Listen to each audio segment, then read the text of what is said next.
ఇక్కడ మనం చూస్తున్న బాబాయి ఈ వయసులో కూడా నిత్యం ప్రతిదినం పనితో బయలుదేరుతారు. కానీ ఈ వయసులో మనమైతే ఏ పని చేయలేం, కానీ బాబాయ్ అయితే ఈ వయసులో కూడా ప్రతిదినం జీవనోపాధిని వెతుక్కుంటూ స్వయం కృషితో బాబాయి పని చేస్తున్నారు. బాబాయికి సెల్యూటు. బాబాయిని కూడా అడిగి తెలుసుకుందాం. మరి బాబాయ్ ఈ వయసులో మీరు ఎందుకు ఈ పని చేయాల్సి వస్తుంది చెప్పండి బాబాయ్, చెప్పండి.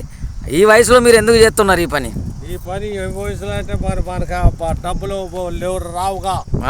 వచ్చిన డబ్బులు పెట్ట కోళ్ళకెత్తా, వాళ్ళకెత్తే మరి కోళ్ళ వాళ్ళు తింటే మరి ఇక నాకు డబ్బులు లేవు. లేనప్పుడు ఈ ఆడుకుంటే కానీ నాకు పెరుగు ప్యాకెట్లు, చుట్టలు, ఈ తినబాటాలు వస్తాయి. మరి ఇది ఎంతకాలం అని చేస్తారు బాబాయ్?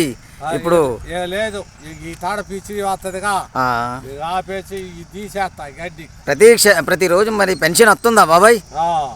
ఆ పెన్షన్ తోటి ఏదో కొంత ఆసరా దొరుకుతుంది కావచ్చు కదా, 4,000 దొరుకుతున్నాయి కదా బాబాయ్. కానీ బాబాయ్ మీరు చేస్తున్న పనిని చూస్తే అప్పుడప్పుడు బాధాకరంగా అనిపిస్తుంది. ఎందుకంటే ఈ వయసులో మీరు ఈ పని చేయడం అనేది నచ్చట్లేదు.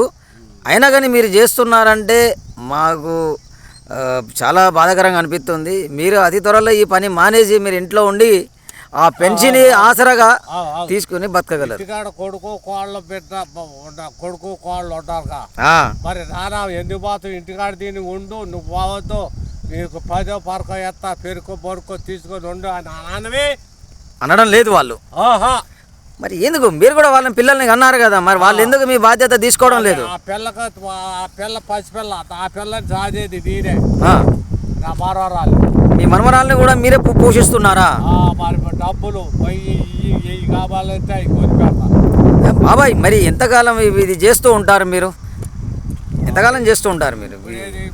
ఇప్పుడు 5 సంవత్సరాలు నేను తిరగబట్టి 5 ఏళ్ళు ఈ పని అంటే పాలేరుతో పాటు ఈ పని కూడా చేస్తున్నారు అన్నట్టు.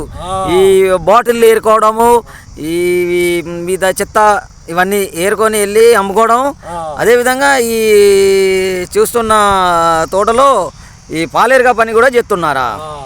చాలా సంతోషం బాబాయ్. అయినా కానీ బాధాకరమైన విషయం, మీతో మేము చాలా విషయాలు నేర్చుకున్నాము.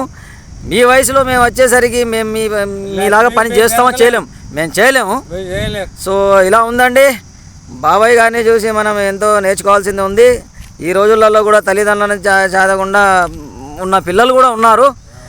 సరే, ఇంతటితో మనము చెప్పేది ఏంటంటే, మన తల్లిదండ్రులు ఎంత వృద్ధులైనా కానీ వాళ్ళను పోషించే బాధ్యత మనదే. కాబట్టి తల్లిదండ్రులు దైవంతో సమానము. ఫ్రెండ్స్, వీడియో నచ్చితే లైక్ చేయండి, సబ్స్క్రైబ్ చేయండి. Okay, thank you.